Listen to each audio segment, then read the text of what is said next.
Welcome my dear students. Now you are watching lecture of physics subject of 10+2 class, and today we are in question number 16 of unit number 3. Today's topic is about force between two parallel conductors carrying current. So here is the question. Find the force between two straight conductors carrying current in the same direction and placed at distance r from each other. Hence define 1 ampere. Right? So in earlier lectures we have discussed about the magnetic field produced by a current carrying conductor. जब हमारे पास कोई एक straight conductor होता है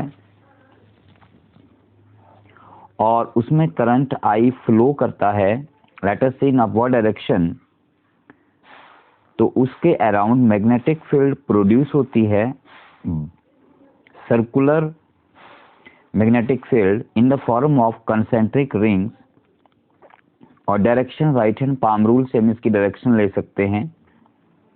सो अगर current upward है तो इसकी जो मैग्नेटिक फील्ड है वो एंटी क्लॉकवाइज होती है. So at the left side and right side, ये मेरी राइट साइड है, तो इधर जो मैग्नेटिक फील्ड है that will be directed into the plane of paper, और यहाँ पर ये magnetic field out of the plane of paper होगी. ठीक है. तो जब हम इसके पास एक और कंडक्टर यहाँ पे रख देते हैं और उसमें भी जब करंट फ्लो करेगा, तो फिर पहले कंडक्टर ने जो मैग्नेटिक फील्ड प्रोड्यूस की है और दूसरा कंडक्टर करंट फ्लो करने के कारण जो मैग्नेटिक फील्ड प्रोड्यूस करेगा, वो दोनों मैग्नेटिक फील्ड्स आपस में इंटरेक्ट करती हैं और एक दूसरे कंडक्टर के ऊपर फोर्स लगाती हैं. अब यहाँ पर हम देखेंगे कि अगर करंट पैरेलल हो तो फोर्स अट्रैक्टिव होगी या रिपल्सिव होगी, और अगर करंट एंटी पैरेलल हो मींस ऑपोजिट डायरेक्शन में हो तो फिर इनके बीच की फोर्स किस नेचर की होगी. साथ में हम उसका मैग्नीट्यूड भी फाइंड आउट करेंगे. ठीक है. तो ये तो हो गया हमारा बेसिक कॉन्सेप्ट. अब हम शुरू करते हैं अपने टॉपिक को. Consider two conductors C1 and C2. ये हमारा पहला कंडक्टर C1 है और ये सेकंड कंडक्टर C2 है. Carrying current I1 and I2. First conductor में करंट I1 फ्लो कर रहा है और सेकंड कंडक्टर में करंट I2 फ्लो कर रहा है. इन द सेम डायरेक्शन, एक ही डायरेक्शन में करंट लिया गया है. And placed parallel with a distance of r from each other. एक दूसरे के इनको पैरेलल रखा गया है और इनके बीच का जो डिस्टेंस है वो हम लोगों ने r सपोज किया हुआ है, स्मॉल r. ठीक है. तो फिगर समझ आ गया. This is conductor C1, this is conductor C2, placed parallel to each other at distance r, and both conductors are carrying current I1. First I1 and second conductor is carrying current I2 in upward direction. That is, current is in the same direction. So let us talk about the first conductor C1.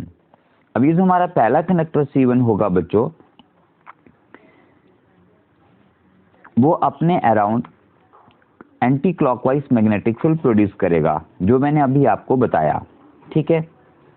तो let us say that it produces magnetic field B1 at point P. P क्या है? P is a point on the conductor C2, और आप ये बोल सकते हैं कि P is a point at distance R from the first conductor C1. तो हम पॉइंट P पर I1 के कारण या कंडक्टर C1 के कारण जो मैग्नेटिक फील्ड निकलेगी उसे हम पॉइंट P पर लिखेंगे. Let us say that magnetic field is B1. ठीक है. B1 क्या है यहाँ पर? C1 के कारण मैग्नेटिक फील्ड, और इसका डायरेक्शन क्या होगा?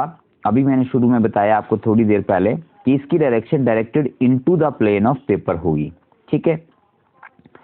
अब हमने पॉइंट P पर अपना सेकंड कंडक्टर C2 रखा हुआ है, तो ये केस हो गया आपका conductor C2 carrying current I2 placed in magnetic field B1.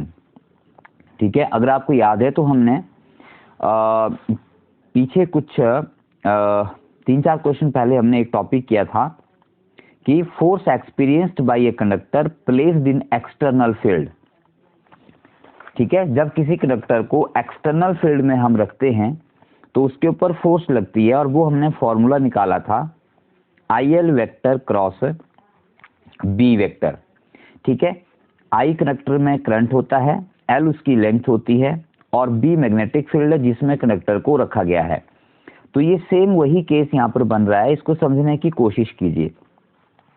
यहाँ पर जो मैग्नेटिक फील्ड B1 है that is due to C1, तो C2 के लिए ये B1 एक्सटर्नल फील्ड हो जाएगी, और C2 में जो करंट फ्लो कर रहा है I2 वो हमारा यहाँ पर I हो जाएगा। तो इसलिए कंडक्टर C2 के ऊपर फोर्स लगेगी, और वो फोर्स क्या होगी, वो फोर्स होगी F2 vector I2 L vector cross B1 vector. ठीक है, मैग्नेटिक फील्ड B आपकी B1 है, और I आपका करंट इन द कंडक्टर है जो कि I2 है। ठीक है, तो ये हमारे पास सेकेंड कंडक्टर के ऊपर फोर्स लगेगी। अब इसकी अगर हम डायरेक्शन की बात करें तो ध्यान से देखिए, I2L क्रॉस B1 से भी आप डायरेक्शन निकाल सकते हो। तो जो I2L वेक्टर है आपका that is in the direction of current, ये अपवर्ड डायरेक्शन में बनाया गया है। B1 magnetic field into the plane of paper है, तो अगर आप I2L क्रॉस B वेक्टर करेंगे तो क्रॉस प्रोडक्ट की हेल्प से राइट हैंड रूल लगाने पर I2L से B1 की तरफ क्रॉस प्रोडक्ट करेंगे तो F2 वेक्टर की फोर्स मिलेगी, और वो फोर्स हमारी अलोंग द F1 होगी इस तरह से।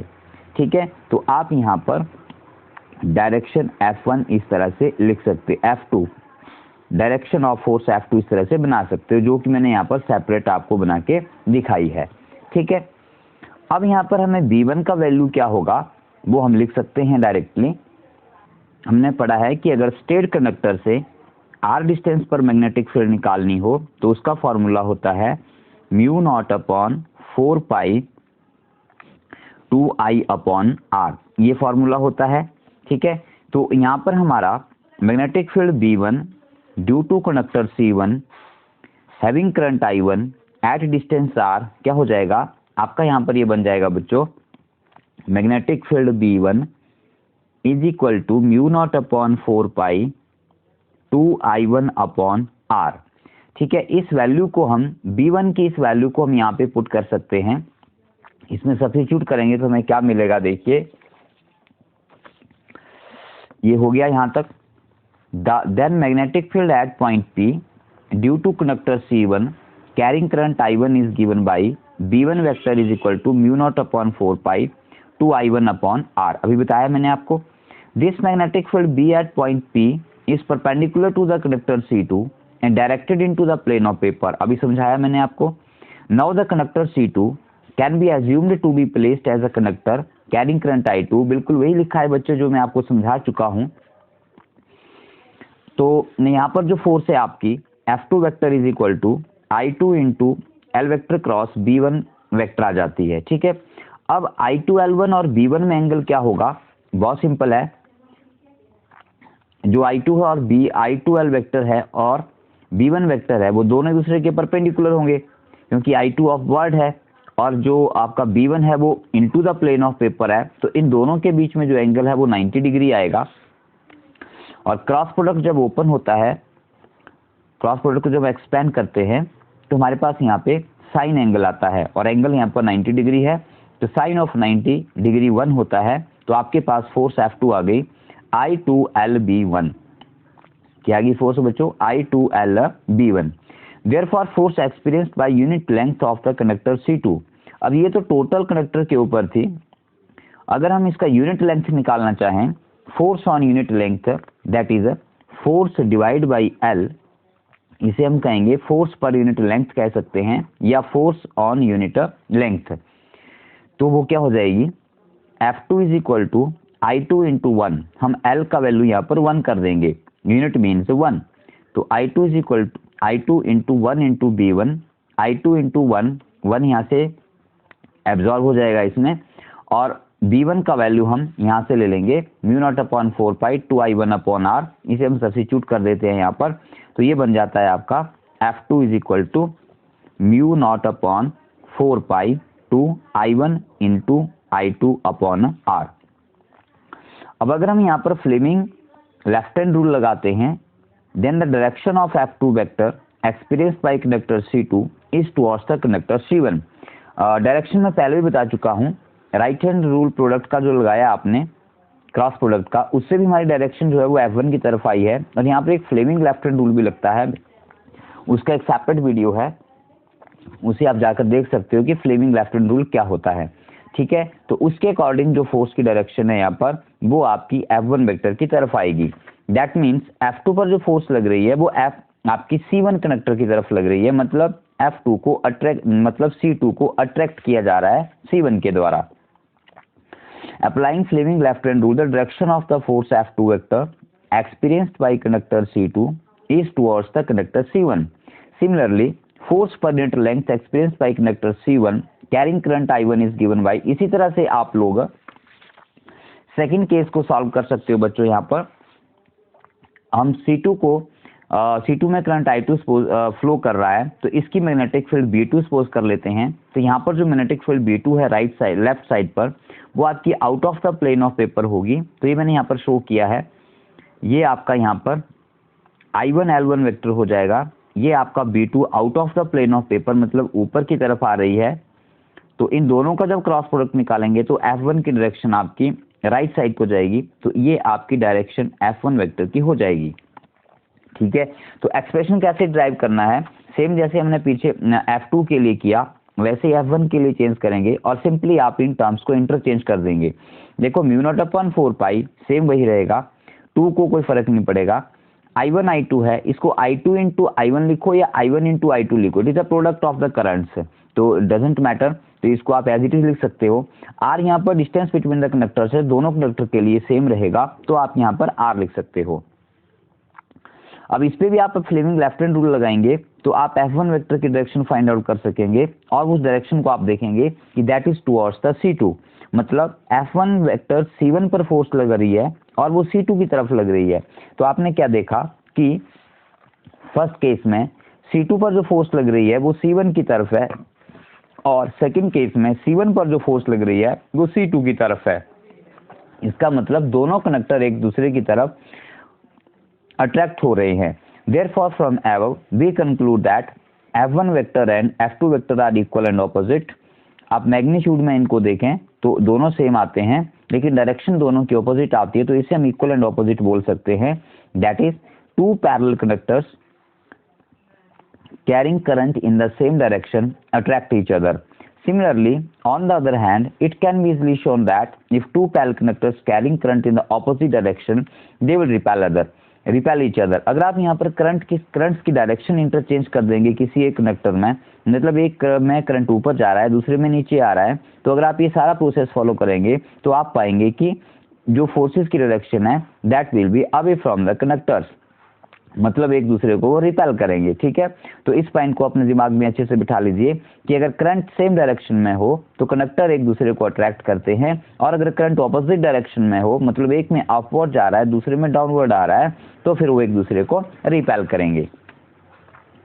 ठीक है, अब हम आगे आते हैं। डेफिनेशन ऑफ एम्पियर बहुत इंपॉर्टेंट पार्ट है, क्वेश्चन में 1 नंबर के लिए जोड़ दिया जाता है। Definition of ampere, as we know that the magnitude of force between two parallel conductor carrying current I1 and I2 is given by, एक में करंट I1 जा रहा है दूसरे में I2 जा रहा है, तो वो आपको मिलता है this one, F is equal to μ0/4π 2I1 I2/R। ठीक है, अभी हमने इसे ड्राइव किया, फोर्स दोनों के ऊपर मैग्नीट्यूड में बराबर होती है। अब अगर हम यहाँ पर क्या करते हैं, करंट I1 और I2 को 1 एम्पियर सपोज कर लेते हैं, हम एम्पियर डिफाइन कर रहे हैं, तो हमने I1 I2 को 1 एम्पियर मान लिया कि let us it is 1 ampere. तो कितना होता है 1 एम्पियर वो हम फाइंड आउट करेंगे, और R को 1 मीटर सपोज कर लिया जाए। ठीक है, कि कंडक्टर जो हैं उनमें 1 एम्पियर करंट फ्लो कर रहा है और 1 मीटर डिस्टेंस पर उनको रखा गया है, तो क्या होगा देखिए। सो F इज इक्वल टू μ0 का वैल्यू होता है 4π इंटू 10⁻⁷ पुट कर दिया upon 4π into 2 into I1 I1 का वैल्यू भी 1 है, I2 का वैल्यू भी 1 है, अपॉन R का वैल्यू भी 1 है। सो इज इक्वल टू, इसको सॉल्व किया 4π से 4π कैंसिल, 2 इंटू 1 इंटू 1 2 हो गया, 2/1 2 हो गया और 10 पावर -7 आ गया। ठीक है, तो ये बन गया आपके पास F is equal to 2 into 10 power -7। लेकिन अब हम इसकी यूनिट निकालेंगे तो फोर्स के यूनिट तो न्यूटन होते हैं, लेकिन हमने यहाँ पर मीटर भी लगाया है। क्यों लगाया है पर मीटर? क्योंकि हम लोगों ने अपनी जो फोर्स है बच्चों वो यूनिट लेंथ के लिए फाइंड आउट की हुई है।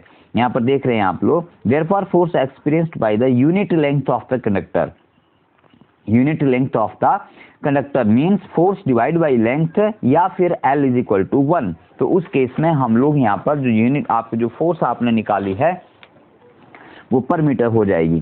ठीक है, तो आपने यहाँ पर क्या देखा कि अगर किन्हीं दो कंडक्टर्स के बीच में 2 इंटू 10 पावर -7 न्यूटन पर मीटर की फोर्स होती है, तो वो कब होती है? जब वो 1 मीटर डिस्टेंस पर रखे गए हों और उनके बीच में 1 एम्पियर का करंट फ्लो कर रहा हो। ठीक है, अब इसको रिवर्स करके कन्वर्स रूप में देखिए कि अगर किन्हीं कंडक्टर्स में 1 एम्पियर करंट फ्लो कर रहा है और उन्हें 1 मीटर डिस्टेंस पर रखा गया है, तो उनके बीच में फोर्स ऑफ अट्रैक्शन और रिपल्शन कितनी होगी? 2 इंटू 10 पावर -7 न्यूटन पर मीटर। ठीक है, तो यही हमारे एम्पियर की डेफिनेशन हो जाती है। कैसे देखिए, thus ampere is that current which when maintained in 2 infinitely long parallel conductors, दो लंबे आपके पास पैरेलल कंडक्टर्स हैं इन्फिनाइट लेंथ के, और अगर उनमें करंट मेंटेन किया जाता है, कितना करंट मेंटेन किया जाता है? जो कि उनमें 2 इंटू 10 पावर -7 न्यूटन पर मीटर की फोर्स प्रोड्यूस करेगा, तो जितना करंट उसमें फ्लो कर रहा होगा उस करंट को हम लोग 1 एम्पियर का करंट कहेंगे। आरी बात समझ में? फिर से एक बार सुन लीजिए कि अगर वी हैव 2 कंडक्टर्स, ठीक है, इन्फिनाइटली लॉन्ग है और उनके बीच में डिस्टेंस 1 मीटर है और उन्हें पैरेलल एक दूसरे के रखा गया है इस तरह से, ये पहला कनेक्टर और ये दूसरा connector, first connector and second, और उनके बीच में जो डिस्टेंस है वो 1 मीटर का है और उनमें कुछ करंट फ्लो कर रहा है। लेकिन जो करंट फ्लो कर रहा है वो इनमें फोर्स जनरेट करता है कितनी? वो अट्रैक्टिव भी हो सकती है, रिपल्सिव भी। अगर करंट सेम डायरेक्शन में है तो फोर्स अट्रैक्टिव होगी, और अगर करंट एक दूसरे के ऑपोजिट जा रहा है तो फोर्स रिपल्सिव होगी, लेकिन मैग्नीट्यूड सेम रहेगा। तो अगर वो फोर्स जनरेट करता है कितनी? 2 इंटू 10 पावर -7 न्यूटन पर मीटर की, तो इतनी फोर्स जनरेट हो रही है, तो इसका मतलब उनमें जो करंट फ्लो कर रहा है वो कितना होगा? आपका 1 एम्पियर का होगा। तो इस तरह से हम यहाँ से 1 एम्पियर की डेफिनेशन भी लिख सकते हैं। So that's all for this topic. इस टॉपिक को अच्छे से समझ लें क्योंकि नेक्स्ट जो टॉपिक है वो पूरी तरह से इसके ऊपर बेस्ड है हमारा। तो that's all for this topic. Have a nice time. Thank you.